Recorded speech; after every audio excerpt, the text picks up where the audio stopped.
오늘은 이제 사무엘 하서의 말씀을 통해서 하나님께서 오늘 저와 여러분들에게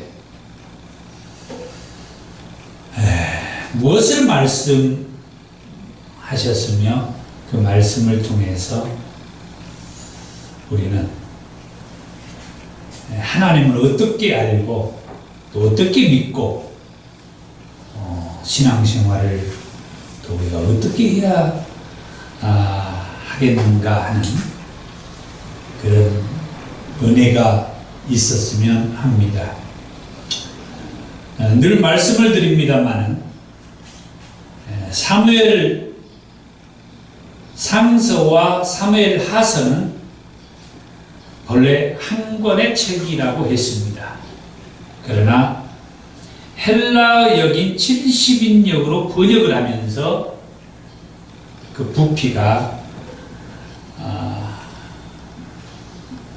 커지게 되고, 그래서 사무엘 상서와 사무엘 하서 이렇게 두 권으로 나누어지게 되었다, 이렇게 말씀을 했습니다. 사무엘 상서는 먼저 사무엘이 등장을 하고 그 다음에 사울 왕이 등장을 하며, 그리고 소년 다윗이 등장을 했습니다. 그런데 이제 사무엘 하서의 말씀은 24장으로 기록이 되었습니다마는 온통 다윗의 이야기입니다. 사무엘 상서에서도 다윗의 이야기가 한 3분의 1을 차지했어요. 많이 차지한 거죠. 사무엘 상서는 31장으로 기록이 되었는데 한 8장에서 9장까지는 사무엘에 대한 주로 내용이 나오고, 그 다음부터 한 10장에서 11장 정도 사울 왕의 이야기가 나오고, 그 다음에 한 10장 정도 이 다윗에 대한 이야기가 나오는데, 사무엘 하서는 24장으로 기록이 되었습니다마는 처음부터 끝까지 다윗의 이야기예요. 그래서 저는 그동안 이 사무엘 하서의 말씀을 많이 제대로 이어가지 못하다가 드디어 하나님께서 이번에 또 열어주셔서 오늘 말씀을 하게 됩니다만, 이 사무엘 하서의 큰 핵심이 되는 메시지를 저는 그렇게 잡아봤어요. 왜 다윗이었느냐 하는 거예요. 왜 다윗이었느냐? 이 질문 하나가 사무엘 하서 24장으로 기록된 이 사무엘 하서의 온통 다윗의 이야기가 기록된 이 말씀을 이제 확인을 할 수가 있어요. 왜 다윗이었느냐? 왜 다윗이었느냐?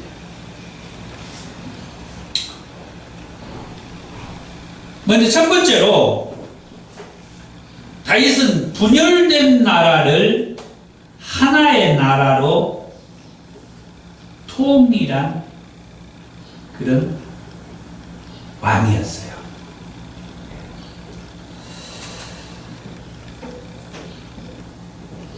다윗 이전의 왕은 사울 왕이라고 했죠. 사울 왕은 통치를 40년 했다고 그렇게 말을 해요. 40년 통치를 한 다음에 이제 물론 그 40년 통치 가운데에서 다윗을 죽이겠다고 쫓아다니는 때가 10년이었습니다. 그게 사무엘 상세의 내용이죠. 다윗이 도망다니는 그 기간이 10년이니까 사울 왕이 다윗을 저 새끼 죽인다고 쫓아다닌 때가 10년 동안 다윗을 죽이겠다고 쫓아다녔다. 그런데 사울과 그 아들들이 죽고 난 것이 이 사무엘 상서가 끝나는 건데, 그 다음에 이제 사무엘 그 하서에 이렇게 들어와서 이제 그 사울의 아들과 이 다윗이 서로 왕이 돼가지고 나라를 통치하게 됩니다. 먼저 유다 사람들이 헤브론에서 다윗을 왕으로 삼습니다. 이것은 특별한 일이 아니었어요. 왜? 이미 하나님께서 사울이 이미 하나님을 버림으로 하나님께서도 사울을 버렸어요. 그래서 하나님은 그 사무엘을 통해서 뭐라고 말씀하냐면은 하나님 마음에 맞는 사람을 찾아가지고 그 사람을 이 백성들의 지도자로 삼으셨다고 해요. 아직 안 삼았는데 이미 삼았다라고 그렇게 과거형으로 말씀을 했죠. 바로 그 사람이 이 다윗이라고 하는 사람이었어요. 그래서 사무엘이 다윗에게 기름을 붓죠. 손은 다윗에게 하나님이 기름을 부으라고 하니까 이 사무엘이 이 다윗에게 기름을 부어줘요. 그래서 다윗이 헤브론에서 유대 왕이 되는 것은 특별한 일이 아니에요. 그건 하나님께서 하나님의 마음에 맞는 사람을 통해서 이 백성의 지도자로 삼았다라고 한 말씀대로 가는 거예요.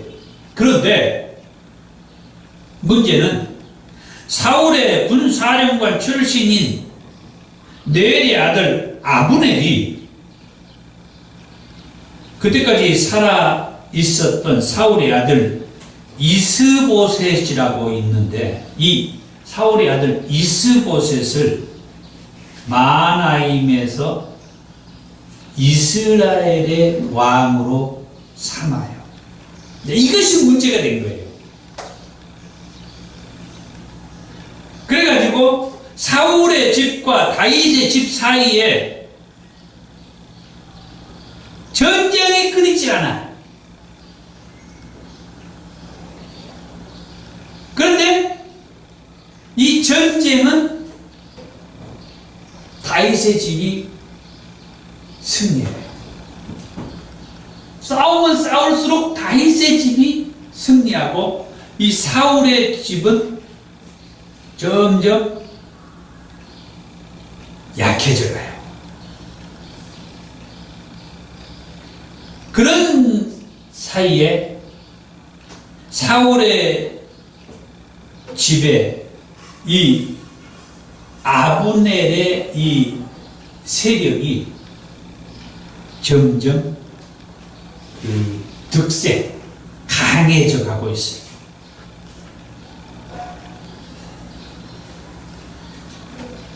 이 두 집안의 전쟁사는 사실은 어제 오늘의 일이 아니죠.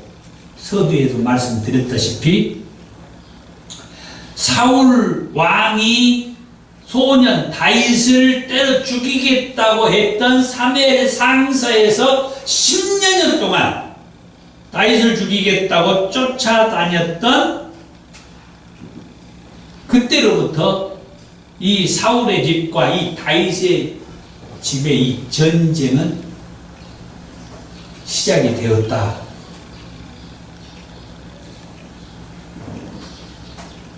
그러니까 이 사울의 집과 다윗의 집은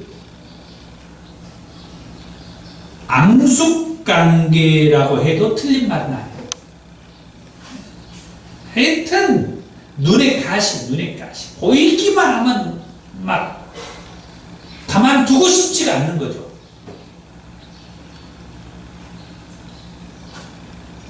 그런데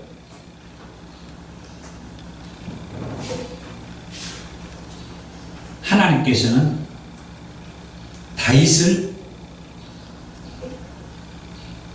이스라엘의 왕으로 삼고 그렇게 생각하고 있었음에도 불구하고 사울의 신하들은 다윗을 이스라엘 왕으로 세우려는 하나님의 뜻을 직접적으로 거역을 한 거죠.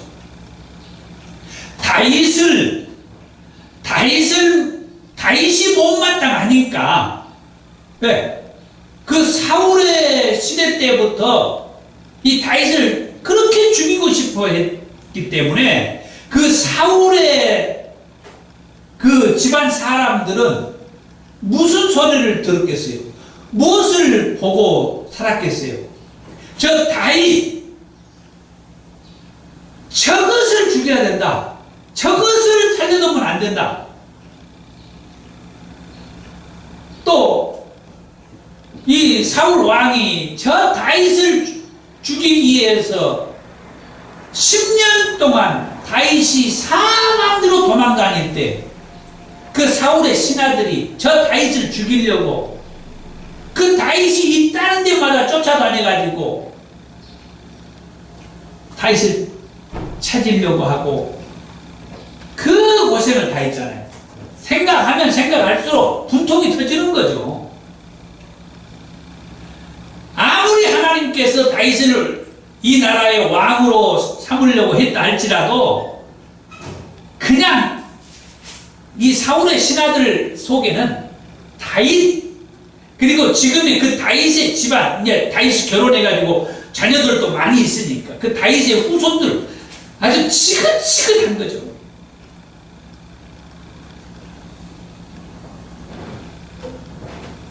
근데 중요한 것은 사울의 신하들이 다윗의 집안을 볼 때 지긋지긋하게 생각할지라도 여호와 하나님은 뭐래요? 바로 그 다윗의 집안을 통하여서 이 나라의 왕위가 견고하리라. 아멘 좀 하세요. 아멘. 내 얘기가 아니에요. 이 얘기를 하려고 이 3일 하서예요. 이 엄청난 말씀을 제가 몇 주 동안 준비하고 오늘 한 거예요.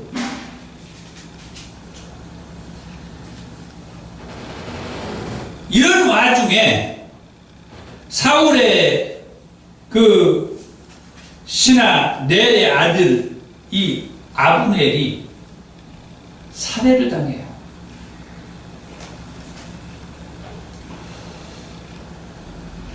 참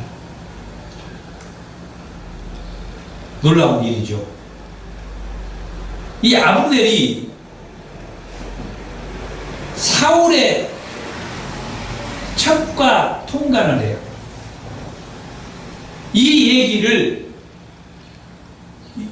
그 당시 이스라엘의 왕이었던 이스보셋이 듣고는 아브넬에게 어떻게 그럴 수 있느냐라고 뭐라고 합니다.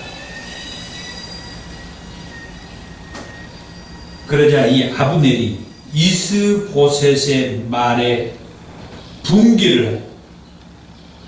그래가지고 이스보셋을 배반을 합니다.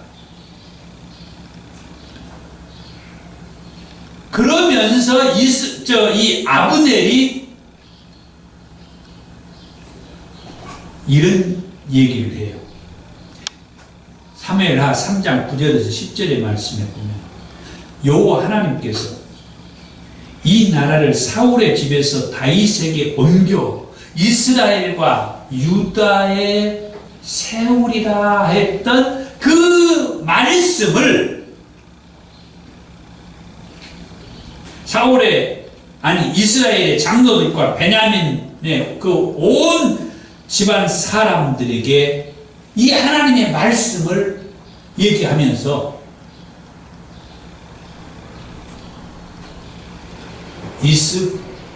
이스보셋을 비방을 하고 헤브론에 있는 유다의 다윗 왕을 찾아가요. 반역을 하는 거죠. 그런데 그때 마침 다윗의 신하 요압이 적군을 물리치고 돌아왔다가 아브넬이 다윗 왕에게 왔다가 갔다는 얘기를 듣고 바로 뒤쫓아가 가지고 아브넬을 헤브론으로 데리고 와서 죽여버려요. 왜 그러냐면은 아브넬이 사실은 이 요압의 동생을 죽인 적이 있거든요. 그러니까 이 요압은 아브넬이 자기 동생을 죽였다는 그런 안 좋은 감정 때문에 이 아브넬이 이스보셋에게 그 반역을 해가지고 이 다윗을 온 이스라엘의 왕으로 이렇게 세우기 위해서 다윗 왕을 찾아왔는데 요압은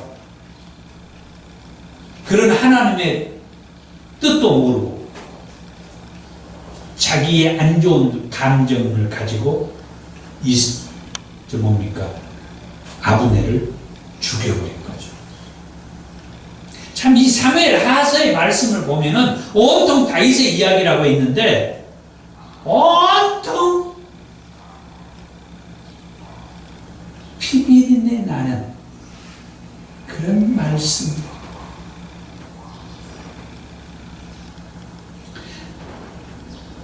이 얘기를 듣고 다윗 왕이 요압과 그 아버지의 집을 저주를 해요. 사무엘하 3장 29절에 백탁병자나 나병 환자나 지팡이를 의지하는 자나 칼에 죽는 자나 양식이 떨어진 자가 이 집에서 끊어지지 않을 것이다. 그러니까 자기 동생을 죽였다는 그런 안 좋은 감정 때문에 하나님께서 지금 뜻하는 이 다윗이 이스라엘 온 나라의 왕이 되게 했다면 그 사울의 집에서 이 다윗에게 옮겨가지고 이 다윗으로 하여금 이스라엘과 온 유대의 왕이 되게 했다는 그 하나님의 말씀을 쫓아서 좀 늦었지만 이 아브넬이 다윗을 찾아와가지고 이런 얘기를 하고 갔는데 이 요압은 자기 동생을 죽였다는 그 감정 때문에 아브넬을 죽여버려요. 그래서 하나님께서 이 다윗을 통하여서 이스라엘의 온 나라에 왕으로 삼았다라고 하는 그 일이 늦춰지는 거예요. 지연이 되는 거예요. 아직도 저 이스라엘의 이스보셋은 살아있잖아요. 그러나 어차피 시간은 가게 돼 있어요. 조금 시간이 가니까 결국 이스보셋도 살해당합니다. 이스보셋에게 군 지휘관 바나와 레갑이 있었어요. 이 두 사람이 이스보셋을 살해하려고 합니다. 레갑과 바하나는 헤브론에 있는 다윗 왕에게 자신들이 살해한 이스보셋의 머리를 가지고 가서 드려요.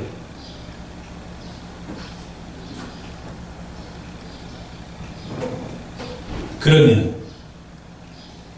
다윗 왕이 그 공적을 인정하고 참 잘했다라고 칭찬하고 뭐 상을 줄 알았는지 모르지만은 오히려 다윗 왕은 이 두 사람을 죽여버립니다. 그리고 그 수족을 베어가지고 헤브론 목가에 매달아 놓으라고 해요. 엄벌을 한 것이죠. 누구도 이딴 짓을 하면은 저 두 사람하고 똑같이 매달려서 죽을 것이라는 의미로 공개 처형을 한 거예요.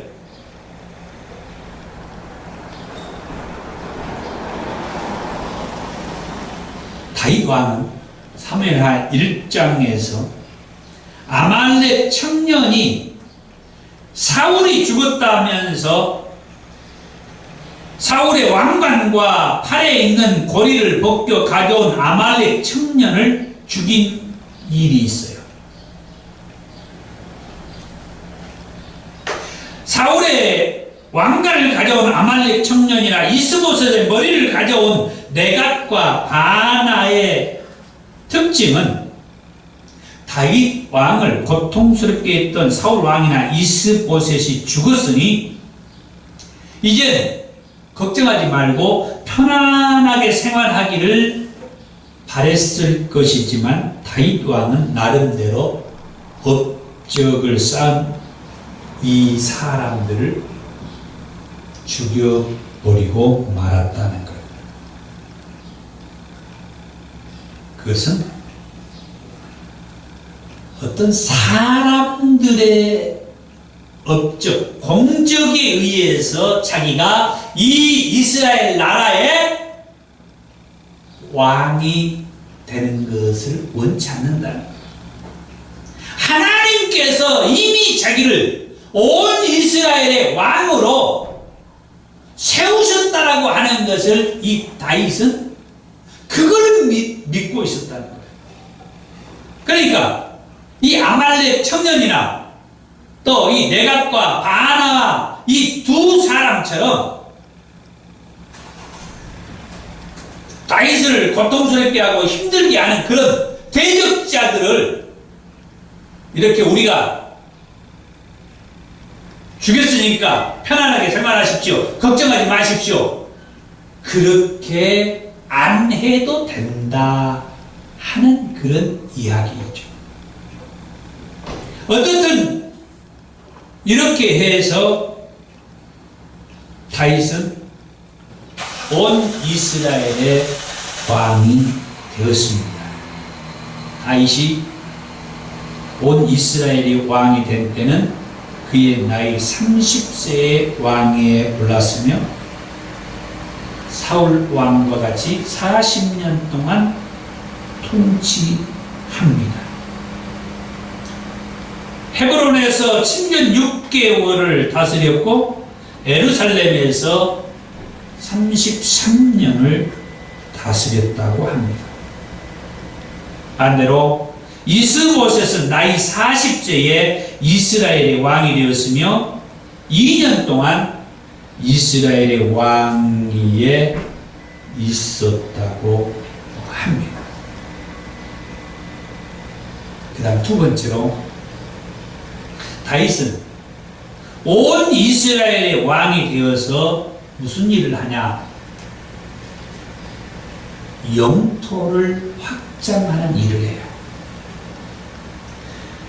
그러니까 다윗이 본격적으로 이스라엘의 왕이 되면서 주변의 열방과 싸워서 영토를 확장해요. 이 말은 다윗이 온 이스라엘의 왕이 되어서 전쟁을 많이 했다는 그런 얘기가 되는 거죠. 사무엘하 5장 6절에 여부스 사람들을 공격을 했습니다. 그래가지고 다윗이 시온 산성을 빼앗으면서 그 시온 산성을 다윗성으로 만들었어요. 그리고 이번에는 다윗이 블레셋을 공격을 해서 항복을 받아내요. 다윗이 이스라엘의 왕이 되었다는 소식을 블레셋 사람들이 듣고 다윗을 찾으러 왔습니다. 다윗을 찾으러 왔다는 이 표현은 다윗을 잡으러 온 거죠. 싸우러 왔다는 얘기예요. 그러자 다윗이 블레셋과 싸우기 위해서 요새로 나아갔습니다. 블레셋 사람들은 이미 느바임 골짜기에 가득 있었습니다. 그때 다윗이 여호와 하나님 앞에 여쭙니다. 다윗의 특징은 여호와 하나님 앞에 묻는다는 거예요. 성경에 아주 믿음 있고 하나님이 쓰는 그런 믿음의 사람들의 특징은 꼭 하나님 앞에 묻는다는 것이 있어요. 그런데 성경의 인물이지만은 믿음의 인물이 아닌 그 사람들의 특징은 하나님 앞에 묻지 않고 자기 나름대로 자기 방식대로 어떤 일을 하는 사람들이에요. 이전에 하나님의 사람 가운데 참 훌륭한 믿음의 사람은 가나안 땅을 정복할 때 이스라엘 백성들을 그 가나안 땅을 데리고 들어간 여호수아가 참 하나님의 사람, 믿음의 사람이었습니다. 여호수아는 늘 하나님 앞에 물었어요. 그리고 나오는 인물이 오늘 말하는 다윗이에요. 늘 하나님 앞에 물어.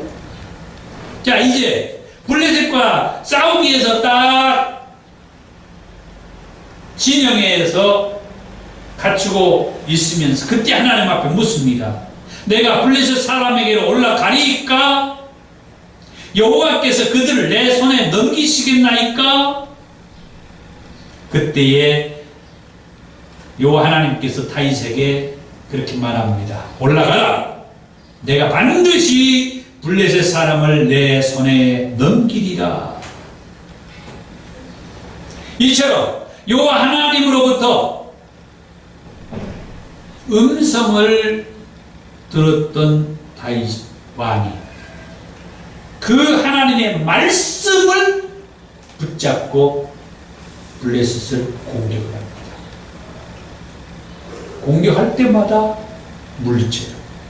그런데 이 블레셋이라는 그 나라는 두 번이나 더 공격을 해 왔습니다. 그때마다 다윗은 이 블레셋을 물리쳤다고 해요.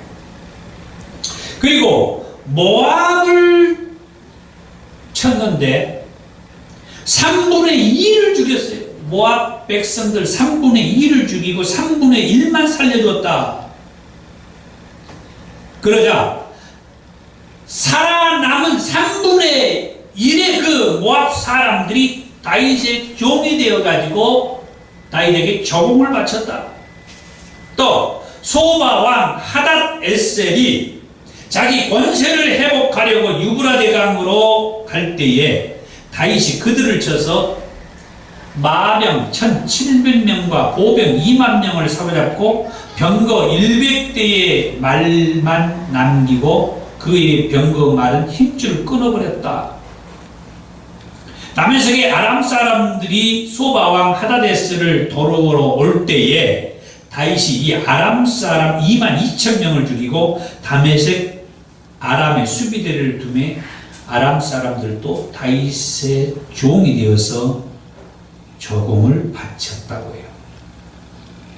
그리고 다윗이 하다데스를 무찔렀다는 소식을 들었던 하맛 왕 도이가 다윗 왕에게 은과 금 그리고 녹그릇을 가져와서 드리니까 다윗 왕은 이 모든 것을 여호와 하나님 앞에 드렸다라고 사무엘하 8장 11절과 12절에서 말씀해요. 방금 전에 제가 가나안을 정복할 때 여호수아 얘기를 했죠. 가나안을 정복할 때 여호수아도 하나님께 물은 다음에 침략하고 그리고 하나님께서 그 땅을 차지하게 할 때 그 땅을 하나님 앞에 바쳤다는 말씀에 제가 감동을 받았었는데 다윗 왕도 여기 하맛 왕 도이가 하닷에스를 다윗 왕이 무찔렀다는 소식을 듣고 가지고 은과 금과 녹그릇을 하나님 앞에 드렸다라는 말씀을 볼 수가 있습니다. 하여튼 믿음이 좋은 사람, 하나님의 사람들은 자기 욕심을 부리지 않고 하나님 앞에 묻고 싸우고 일을 했는데 그때마다 이득이 있는 것은 하나님 앞에 바치더라는 거예요.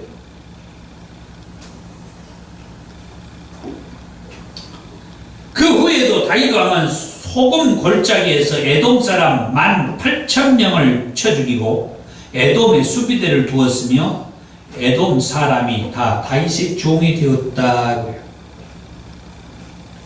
사무엘하 8장 6절과 14절의 말씀을 보면은 이런 말씀이 있어요. 다윗이 어디로 가든지 여호와께서 이기게 하셨다는 말씀. 그렇지 않겠습니까? 하나님의 마음에 드는 그런 삶을 사는데 하나님께서 그 사람이 가는 곳곳마다 잘되게 해주지 않겠냐 이 말이에요. 오늘 저와 여러분들도 마찬가지예요. 그래도 아멘. 아멘. 여러분들이 하나님 앞에 하나님 마음에 드는 행동을 하면 여러분들이 가는 곳곳마다 잘되게 하나님이 해준다는 거예요. 여러분 앞에 어떤 여러분의 문제를 가로막고 있는 힘들고 어려운 문제들도 착착착 제거해주고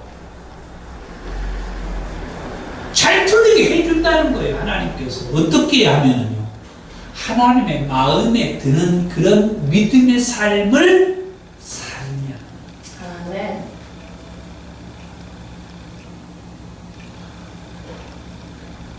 전쟁이 많았다는 얘기는 뭡니까? 수많은 사람이 죽었죠. 아까 그래서 제가 좀 읽어드린 이유가 그거예요. 수많은 사람이 희생을 했어요. 전쟁을 하면은 피 터지는 일밖에 없잖아요. 수많은 사람이 죽어나가는 거예요.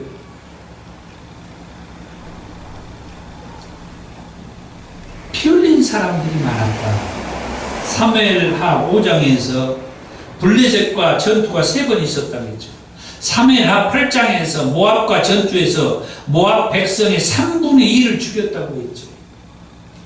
소바왕 하닷에셀에게는 보병 2만 명을 죽였다고 했고, 아람 사람들이 소바왕 하닷에셀을 도우러 왔을 때 다윗이 아람 사람을 2만 2천 명을 죽였다고 했습니다. 그 후에 다윗 왕은 소금 골짜기에서 에돔 사람 18,000명을 죽였다고 했습니다. 그것뿐만 아니에요.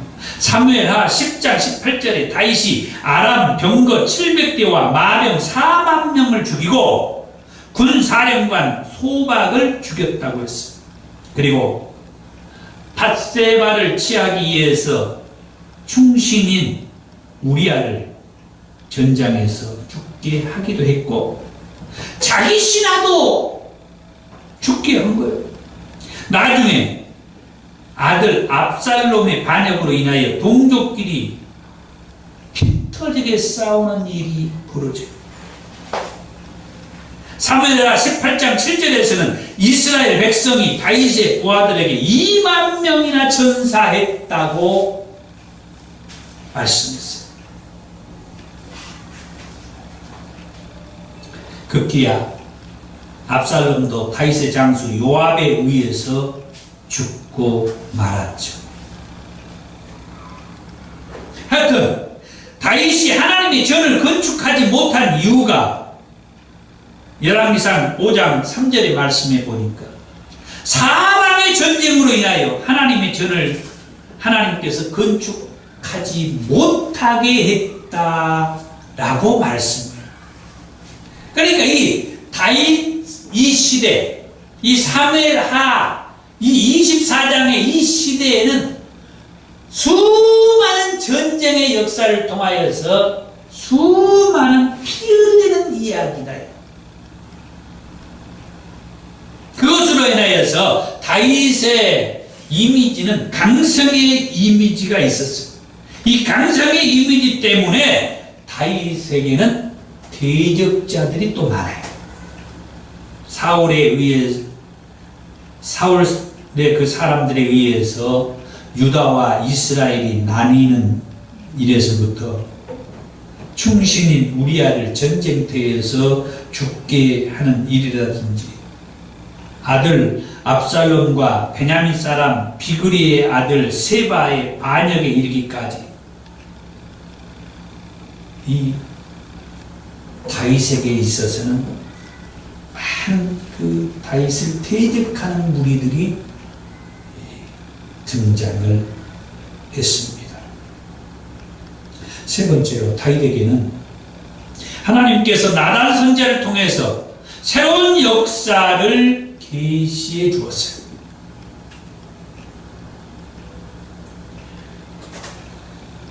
다윗은 하나님의 성전을 건축할 꿈을 나단 선지자에게 필요하죠. 그때에 여호와 하나님께서 나단 선지자를 통해서 다윗에게 주신 말씀이 있습니다. 그것은 네가 나를 위하여 내가 살 집을 건축하겠느냐 물으면서 하나님께서 그렇게 말씀해요. 내가 내 백성 이스라엘 어느 지파 가운데에서도 너희가 어찌하여 나를 위하여 백향목 집을 건축하지 않느냐 그렇게 묻지 않았다. 내가 어떤 지파 누구에게든지 왜 너희들 내 집을 백향목 집을 건축하지 않느냐라고 따져 묻지 않았다는 거예요. 그런데 다윗 왕은 나단 선지자에게 자기의 뜻을 피력하기를 내가 하나님의 전을 건축해야 되겠습니다. 그런 얘기를 했다는 거예요. 그런데 그 얘기를 들은 하나님께서 내가 어떤 지파에게도 왜 내 집을 짓지 않느냐 그렇게 따져 묻지 않았다는 거예요. 그걸 내가 하나님께서 요구하지 않았다는 거예요. 그러면서 나단 선지자를 통하여서 다윗에게 여호와 하나님께서 새로운 언약의 말씀을 주셔요. 그게 오늘 제가 본문으로 읽었던 사무엘하 7장 8절에서 17절의 말씀. 언약의 말씀이니까 제가 이제 본문으로 읽은 거예요. 하나님께서는 다윗에게 어떤 새로운 언약을 말씀해 줬느냐? 이 다윗이 이 땅에서 위대한 자들의 이름과 같이 하나님께서 다윗의 이름을 위대하게 만들어주겠다. 이건 다윗이 어떤 무슨 업적이 대단해서 하나님이 이렇게 말씀한 게 아니에요. 오늘 말씀의 핵심과 포인트예요. 이제부터 이제 본론으로 제대로 깊이 들어간 겁니다. 그 다음에 하나님께서는 다윗에게 새로운 언약의 말씀을 주는데, 내가 내 백성 이스라엘을 위하여 어떤 한 곳을 정해가지고 그곳에 거주하게 할 것이며 다시는 옮기지 못하게 할 것이다. 전에 내가 사사에게 명령하여 내 백성 이스라엘을 다스리던 때와 같이 아니하게 하고 넌 모든 원수에게서 벗어나 편히 쉬게 해주겠다. 그동안 다윗이 얼마나 많은 대적자들과 주변의 나라들과 전쟁을 통하여 영토를 확장하는 일을 하면서 얼마나 많은 그 피를 보았습니까? 그래서 하나님께서 이 새로운 언약의 말씀을 줘요. 절대 다윗을 해코지 하는 그런 원수들이 없게 해주겠다. 편안하게 지내게 해주겠다. 그 다음에 또 하나님께서 새로운 언약을 다윗에게 말씀을 하는데,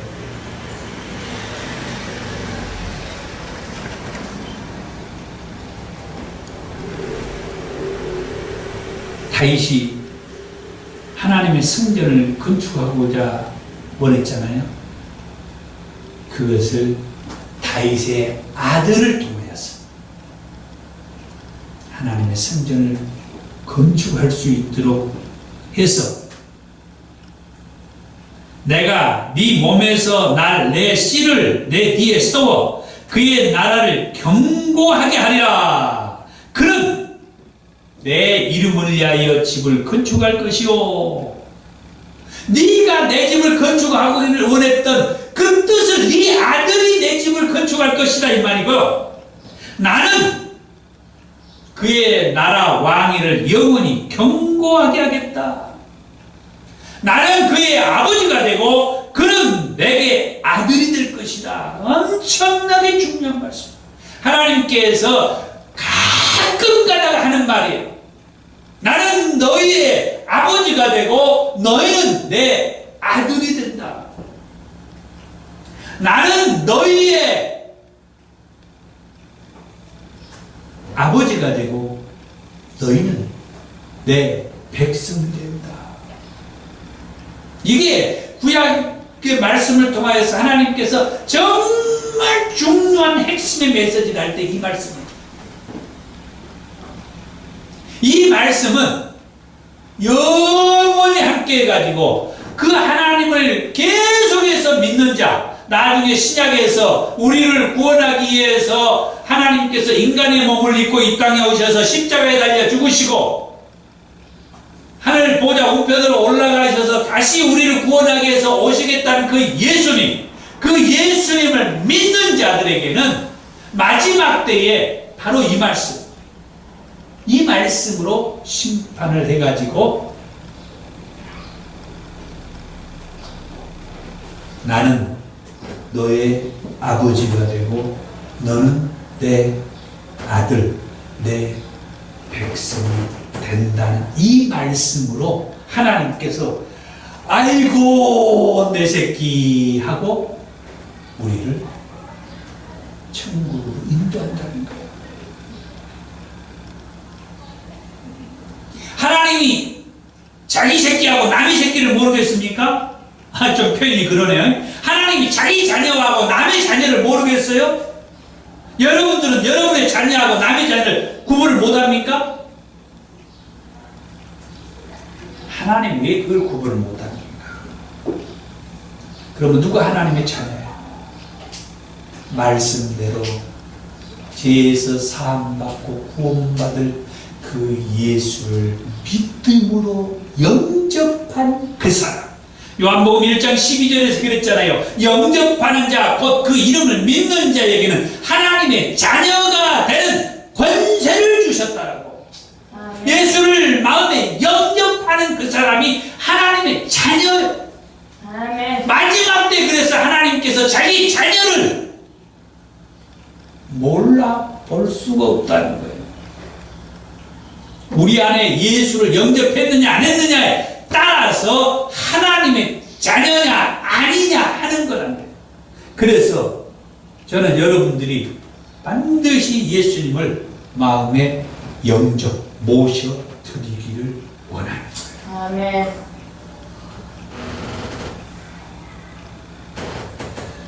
계속해서 하나님은 말씀합니다. 비록 네가 죄를 범할지라도 사실은 이후에 다윗 왕이 끔찍한 죄를 범했잖아요. 다 알다시피 우리아의 아내를 자기 아내, 자기 마누라를 삼잖아요.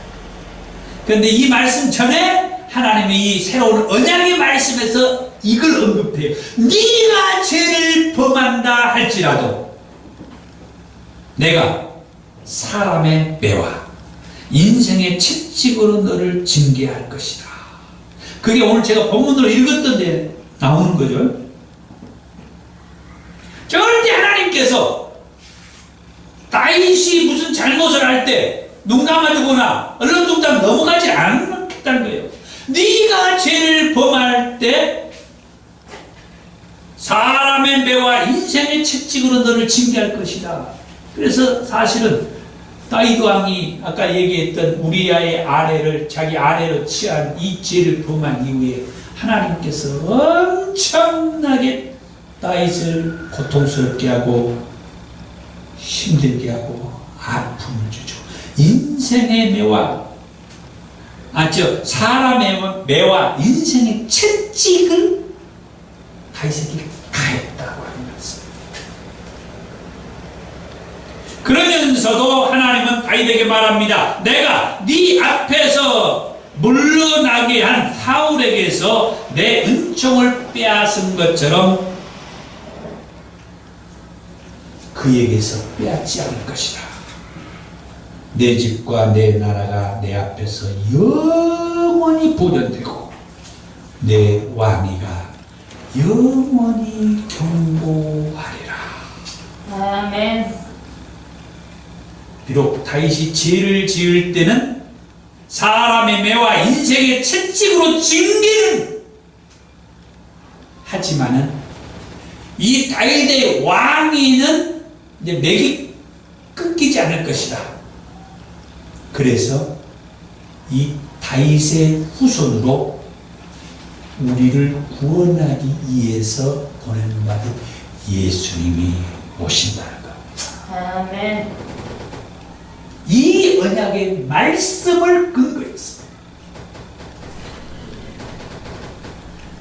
이사야 선지자에게 구원자를 보내주시겠다는 말씀을 하시면서 이사야서 9장 7절에서 그 정사와 평강에 더함이 무궁하며 또 다윗의 이에 앉아서 그 나라를 굳게 세우고 다윗의 이에 앉아서 이것은 아까 얘기했던 다윗의 그 자녀들을 통하여서 그 왕위가 영원히 경고하고 지속되리라고 하는 그 말씀대로 다윗의 이는 경고하다.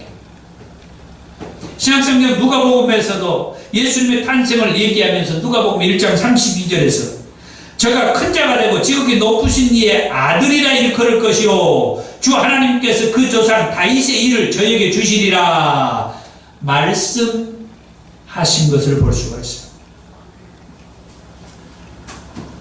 마태복음 1장 1절에서도 아브라함과 다윗의 자손 예수 그리스도의 계보라. 아브라함과 다윗의 자손 예수 그리스도. 그러니까 다윗의 그 계보에 의해서 예수님이 오셨다는 것을 마태복음 1장에서 얘기해요. 이 얘기가 신약에 많이 있는데 제가 굳이 다 찾아드리지 않아도 우리가 얼마든지 들을 수가 있어요. 이는 다윗에게 새로운 계시의 말씀을 한 그 내용은 곧 구원자 예수 그리스도와 역사적 흐름이 같은 계보라고 하는 것을 말하고 있습니다. 그 다음 네 번째로 다윗도 죄와 아픔이 있었다 이 말씀. 방금 전에 얘기했죠. 다윗의 죄. 다윗의 죄는 우리 아내 바세바를 아내로 취한 그 문제였죠. 우리아는 다윗에게 충신이었잖아요. 그런데 그 충신이 전쟁터에 나가서 적군과 싸우고 있는데 불러다가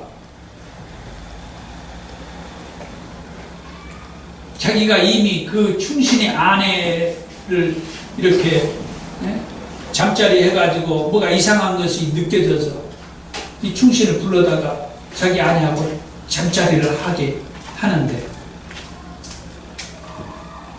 이 우리아가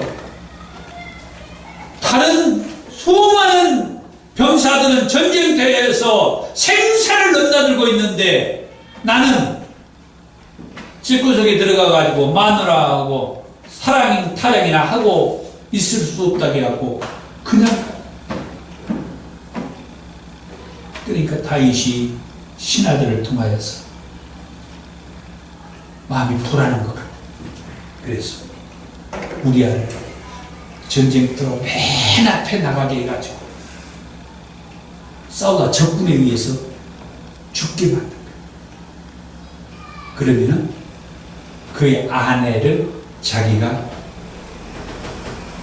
떳떳하게 취할 수 있겠다는 그런 생각을 들은 거죠. 결국 이 치졸한 왕에 의해서 충신 우리아는 전쟁터에서 희생합니다. 이런 일들이 요즘에도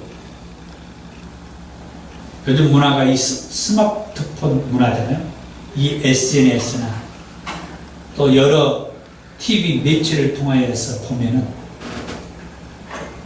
이런 치졸한 사람들의 이야기를 참 많이 우리가 접해요. 어떻게 이럴 수 있을까 싶은 그런 일들이 우리 주변에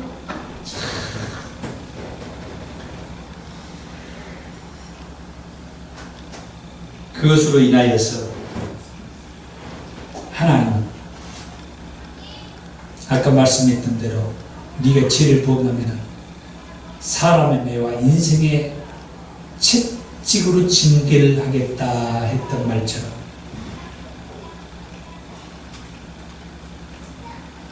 다윗의 그 아내들이 백주대낮에 다른 사람들에 의해서 강간을 당하게 되고 그런 어려움을 겪게 되고 할 것이라고 하는 그런 징계를 받아요. 그로 인하여서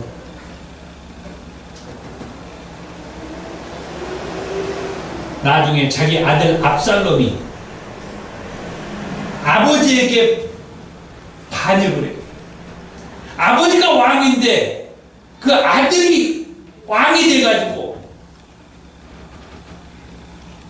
그래가지고 아까도 얘기했지만 정말 전쟁을 통하여서 수많은 그 백성들이 희생을 해요. 아버지와 아들의 그 반역으로 인하여서. 그런데 그 아들이 반역을 하면서 아버지가 도망가면서 두고 간 후궁들을 그 아들이 다 겁탈해요.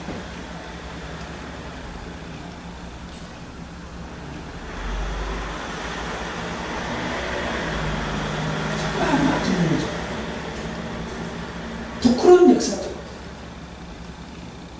이런 얘기들은 별로 잘 설교를 안 하니까 잘 모르고 지나칠 때가 있는데 이게 하나님께서 아까 다윗의 다윗의 죄에 대한 징계에 대한 결과예요.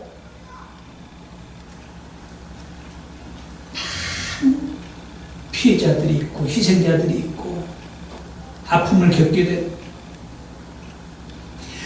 본인은 본인대로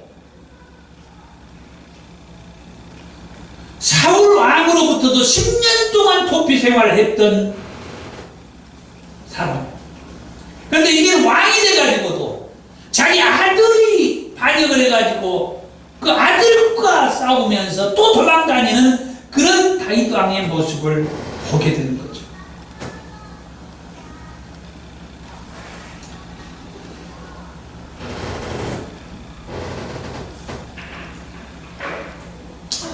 결국 그 아들 압살롬을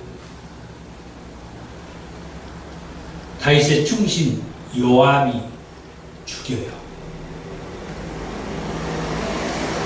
이 요압이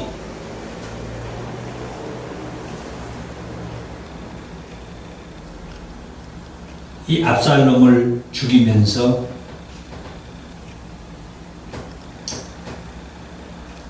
다윗이 그 도피 생활이 이제 사실 끝나게 되죠. 그런데 다윗은 자기 아들 반역을 일으켰던 압살롬이 죽었다는 것 때문에 또 슬퍼해. 사무엘하 18장 33절에 내 아들 압살롬아, 내 아들 압살롬아, 그러면서 뭐라고 하느냐? 차라리 내가 너를 대신하여 죽었다면 압살롬 내 아들아 하면서 자기 아들이 죽은 거에 대해서 힘들어하고 괴로워. 그러니까 그 압살롬을 죽였던 다윗의 충신 요압이 다윗 왕에게 그렇게 말을 하는 거예요. 왕이요, 지금 왕을 대적했던 그 아들이 죽은 것 때문에 그렇게 괴로워하고 힘들어하는데, 그러면 그 왕을 대적했던 아들은 죽지 않고 살아있고 오늘날 우리들이 죽었으면 시원하겠습니까? 그러면 우리가 다 떠나가겠습니다. 그 아들이 죽은 것이 그렇게 분통하고 마음 아프고 그렇게 억울하고 그렇게 고통스러우면은 그럼 우리들 따라갈게요. 그러지 말고 일어나서 나가보십시오. 저 백성들에게 왕이 아무 슬픔이나 걱정이나 고통스러워하는 모습 보이지 말고 저 백성들 잘했다고 격려하고 위로 좀 해주십시오. 그냥 나가만 보십시오. 그래서 결국은 왕이 일어나가지고 성문에 앉아 있으니까 백성들이 왕이 성문 앞에 앉아 있다는 것을 알고 그 왕 앞으로 백성들이 나왔다라고 하는 그런 말씀이 있어요. 그러면은 마지막 5번째로, 왜 다윗이었느냐, 왜 서두에 그렇게 말씀을 했죠. 그러면 왜 다윗이었느냐? 사무엘상 13장 13절에서 14절의 말씀 가운데 보면은 왜 다윗인지에 대한 말씀을 하는데, 하나님께서 그의 마음에 맞는 사람을 구하여 그를 그 백성의 지도자로 삼으셨다는 말씀이 있어요. 바로 그 사람이 다윗이었다 이 말이에요. 하나님께서 하나님의 마음에 맞는 사람을 찾았는데 그 사람이 다윗이었다는 거예요.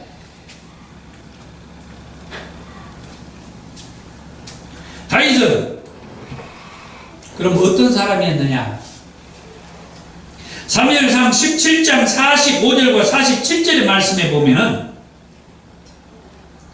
여호와 하나님이 계신 것을 알았다. 이게 무슨 말씀이냐면은 다윗이 아직 20살이 안 될 때 10대 후반에 있을 때에 그 형들이 전쟁터에서 블레셋과 지금 싸우는 자리에 거기를 가는 일이 있어요. 그때 블레셋의 장수 골리앗이 한 3m 되는 장수 골리앗이 나타나가지고 여호와 하나님을 대적하고 욕하면서 막 난리가 치는 거예요. 그 얘기를 듣고 있었던 소년 다윗이 둥기하는 거예요. 아니 어떻게 여호와의 이름을 모독할 수가 있는가? 그래가지고 다윗이 골리앗과 싸우러 가면서 그때 하는 말이에요. 오늘 여호와께서 너를 내 손에 넘기시리니 내가 너를 쳐서 내 목을 베고 블레셋 군대의 시체를 오늘 공중에 세워 땅의 들짐승에게 주어서 온 땅으로 이스라엘에 하나님이 계신 줄을 알게 하겠고 또 여호와의 구원하심이 칼과 창에 있지 아니함을 이 무리에게 알게 하리라. 이스라엘에 하나님이 계신 것을 알게 하겠다. 중요한 메시지요. 과연 우리는 여호와 하나님에 대해서 얼마나 알고 계신가 한번 생각해 보십시오.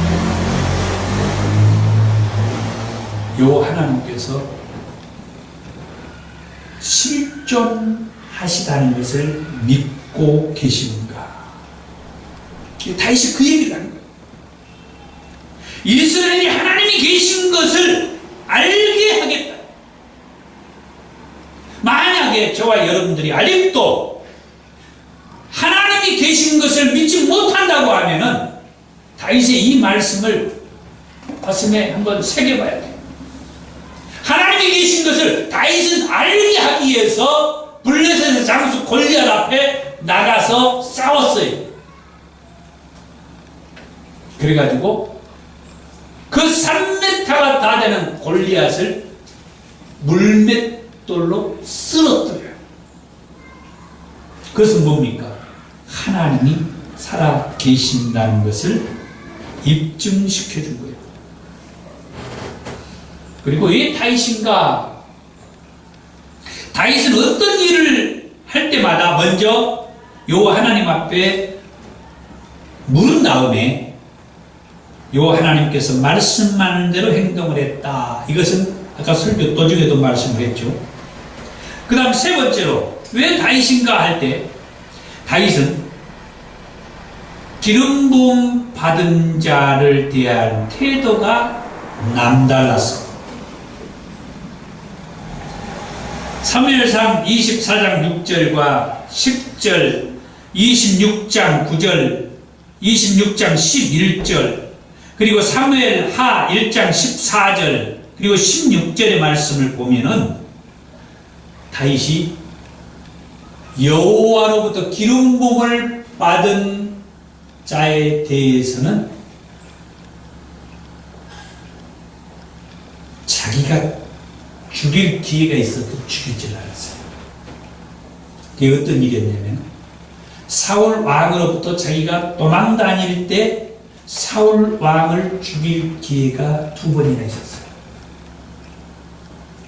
그런데도 다윗이 왕을 죽이질 않아요. 신하들이 죽이려고 할 때에도 죽이지 못하게 해요. 그러면서 말합니다. 여호와로부터 기름 부음 받은 자를 내가 임의로 어떻게 할 수가 없다라고. 그러면서 이 사무엘하 1장에서 아말렉의 청년이 자기가 어떤 업적을 얘기하기 위해서 했던 말 가운데 사울 왕을 자기가 본의 아니게 죽이고 그의 왕관과 팔찌를 가지고 왔다 증거로 그렇게 말하니까 다윗이 그 아말렉 청년을 죽여버리죠. 그 이유가 자기 자신도 하나님으로부터 기름 부음을 받았던 그 사울 왕을 죽일 기회가 있었음에도 죽이지 아니하고 그랬는데 네가 감히 하나님으로부터 기름 부음 받은 자를 죽여? 가차없이 죽여.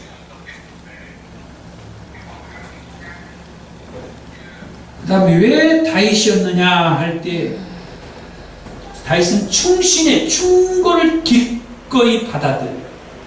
이건 말씀 도중에 얘기했으니까 넘어가고요. 그 다음 마지막으로 왜 다윗이었느냐 할 때에 가장 중요한 다윗의 위에 의해서 예수 그리스도가 오시는 구속사의 중요한 그 연결고리, 다리 역할을 다윗이 하기 때문이다. 아까 마태복음 1장 1절의 말씀 얘기했죠. 아브라함과 다윗의 자손 예수 그리스도의 계보라. 예수 그리스도가 오는데 아브라함으로부터 쭉 해서 예수 그리스도를 보내주셔가지고 예수를 믿음으로 죄에서 사함받고 구원받는 그 구원의 길을 위해서 예수님을 보내주는데 그 연결고리로 다윗이 그 연결이 된다. 그래서 중요한 위치를 다윗이 차지하고 있었어요.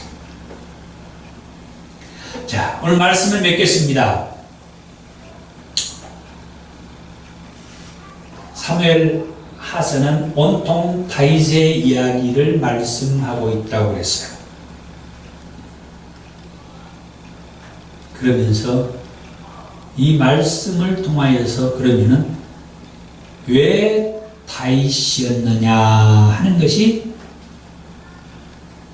이 사무엘 하서의 말씀을 하면서 그 핵심으로 제가 말씀을 드렸는데 정말 그 원인, 그 이유를 우리가 새겨서 다윗이 이렇게 끔찍한 상상할 수 없는 그런 범죄를 저질렀음에도 불구하고 하나님은 이 다윗을 통하여 그 대를 이어 예수 그리스도를 보내주신 것을 오늘 저와 여러분들에게도 다윗과 같은 그런 삶, 그런 사람, 그런 인물로서 믿음의 삶을 살아갔으면 합니다. 아멘. 기도하겠습니다.